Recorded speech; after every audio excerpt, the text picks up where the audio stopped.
नमस्कार दोस्तों, आप सभी का स्वागत है मेरे YouTube चैनल स्पीकिंग संस्कृत में। दोस्तों आज हम एक नया टॉपिक लेकर आए हैं दोस्तों, अलंकार।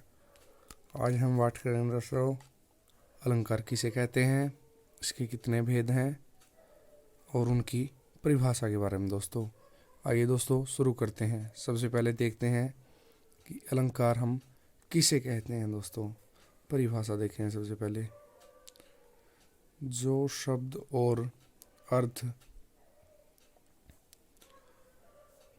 के अस्थिर धर्म हैं, जो शोभा को बढ़ाने वाले हैं तथा जो रस आदि के उपकारक होते हैं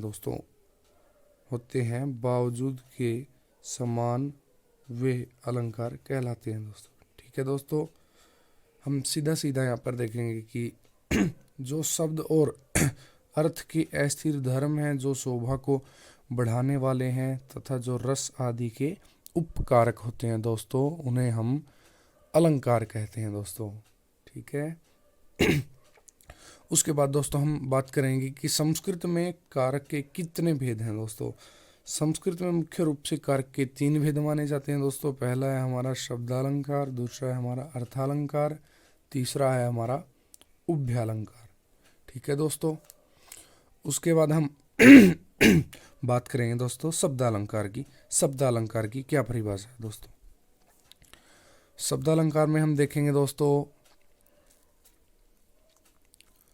जो किसी वर्णन या शब्द विशेष के कारण वाक्य रूपी शरीर में सुंदरता उत्पन्न करते हैं दोस्तों, उन्हें हम शब्दालंकार कहते हैं। दोस्तों जो किसी वर्णन या शब्द विशेष के कारण वाक्य रूपी शरीर में सुंदरता उत्पन्न करते हैं दोस्तों, उन्हें हम शब्दालंकार कहते हैं। दोस्तों शब्दालंकार में कौन कौन से अलंकार आएंगे?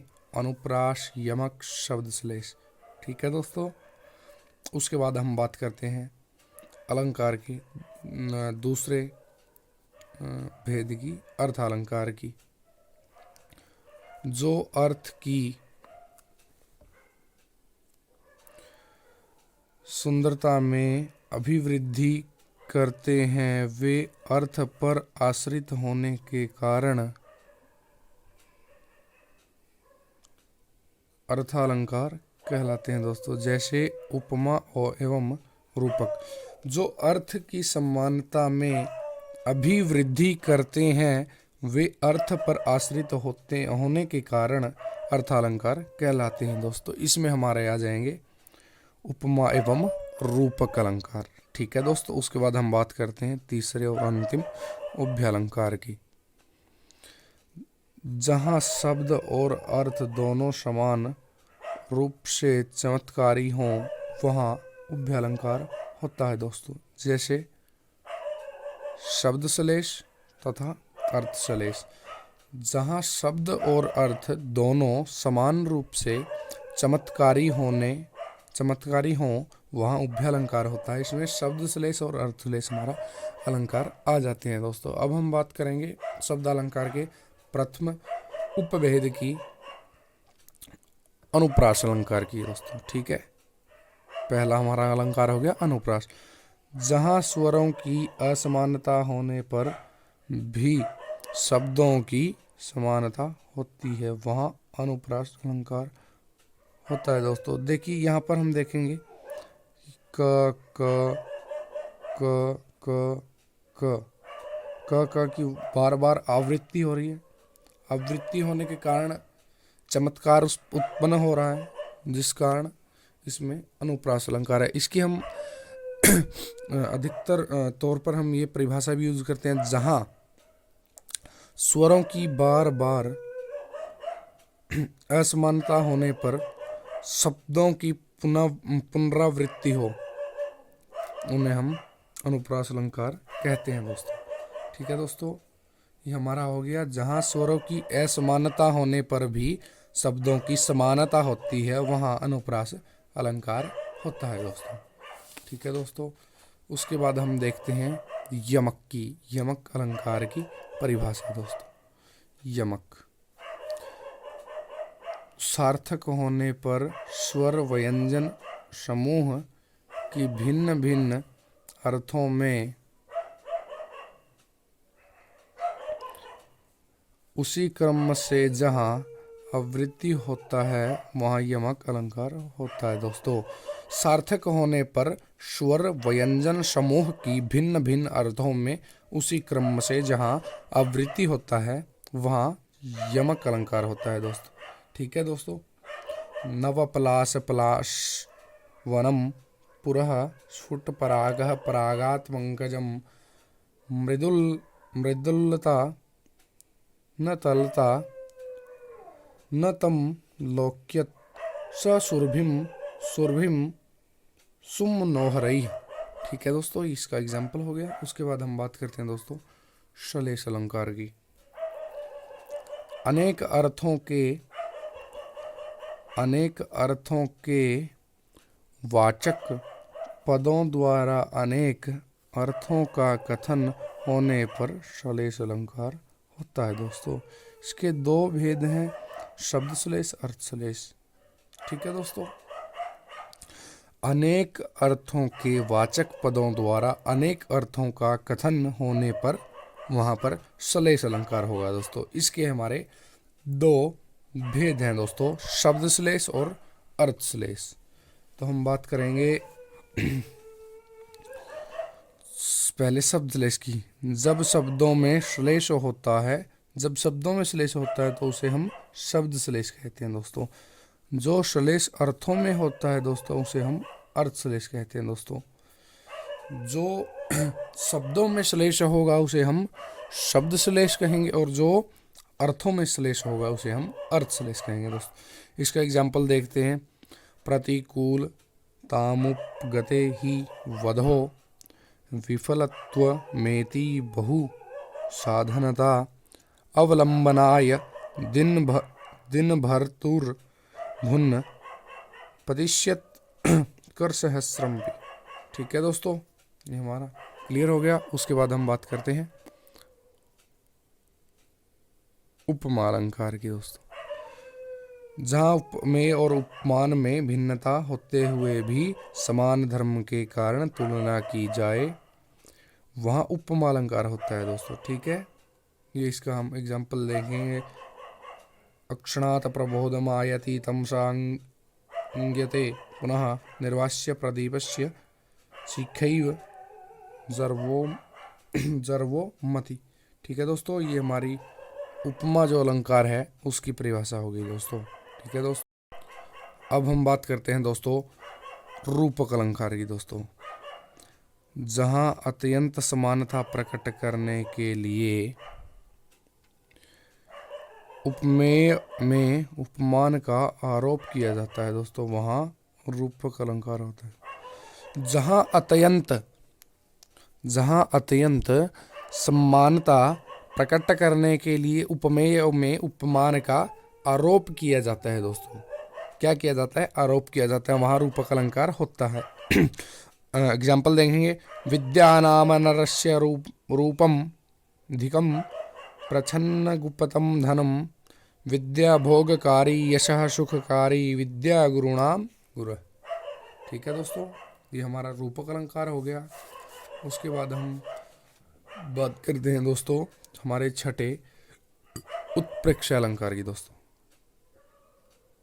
ठीक है दोस्तों, उत्प्रेक्षा जहाँ प्रस्तुत उपमेय की अप्रस्तुत उपमान के रूप में संभावना की जाए तब उत्प्रेक्षा अलंकार होता है दोस्तों।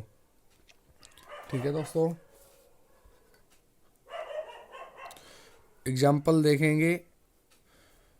मुख में विदृशो भाति पूर्णचंद इवा परः। ठीक है दोस्तों, उसके बाद हम बात करेंगे अर्थांतर न्यास की दोस्तों। ये भी हमारा एक इनका वैसे तो हिंदी में यूज़ बिल्कुल होता ही नहीं, हिंदी में होता ही नहीं, संस्कृत में है, बट ये हमारे लिए बहुत महत्वपूर्ण है दोस्तों।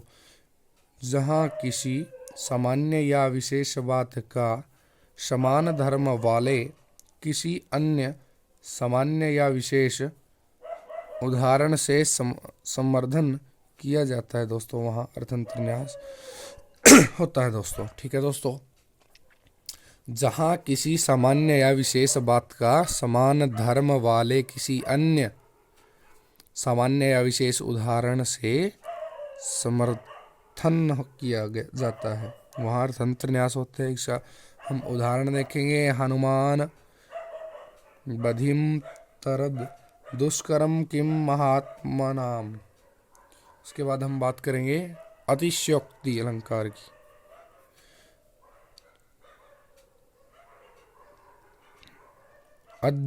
अध्यवसाय के सिद्ध अर्थात निश्चित रूप से प्रतीत होने वाले पर अतिशयोक्ति होता है दोस्तों। इसको हम सीधा भी कह सकते हैं, जहाँ पर किसी चीज किसी वार्ता को अधिक बढ़ा चढ़ाकर कहना या बोलना अतिशयोक्ति कहलाता है। जैसे सुंदर सा घोड़ा। ठीक है दोस्तों, हम इसका एग्जाम्पल संस्कृत में ही देखेंगे। कथम उपरि कलापिनः कलापो विलसति तस्य तले अष्टमिदुं खंडम कुवलय युगलम ततो विलोलम तिलकुसुमम तदह प्रवालम स्मात्। ठीक है दोस्तों, उसके बाद हम व्याज स्तुति अलंकार की बात करेंगे दोस्तों। ठीक है, प्रारंभ में निंदा अथा स्तुति ज्ञात होती है, परंतु उससे भिन्न अर्थात दिखाई देने वाली निद्रा का स्तुति में अथवा प्रस्तुति का निंदा में पर्यवसान होने पर व्याज स्तुति अलंकार होता है दोस्तों। एक बार दोबारा बताऊंगा। प्रारंभ में निंदा अथवा स्तुति ज्ञात होती है, परंतु उससे भिन्न अर्थात दिखाई देने वाली निंदा का स्तुति में अथवा स्तुति का निंदा में पर्यवसान होने पर व्याज स्तुति अलंकार होता है दोस्तों। इसका हम एग्जाम्पल देखेंगे। सतन युग मुक्ता भरणा कंटक कलिता स्ट्यो देव त्वयि कुपिते अपि प्रागिव विश्वस्ता द्वीट स्त्रियो जाता। उसके बाद दोस्तों हम अंतिम अन्योक्ति अलंकार की बात करेंगे, जहाँ उपमान अप्रस्तुत के वर्णन के माध्यम से उपमेय प्रस्तुत का वर्णन किया जाए, वहाँ अन्योक्ति अलंकार होगा दोस्तों। ठीक है, जहाँ उपमान अप्रस्तुत के वर्णन के माध्यम से उपमेय प्रस्तुत का वर्णन किया जाए, वहाँ अन्योक्ति अलंकार होगा। हम इसका भी जो उदाहरण है देखेंगे।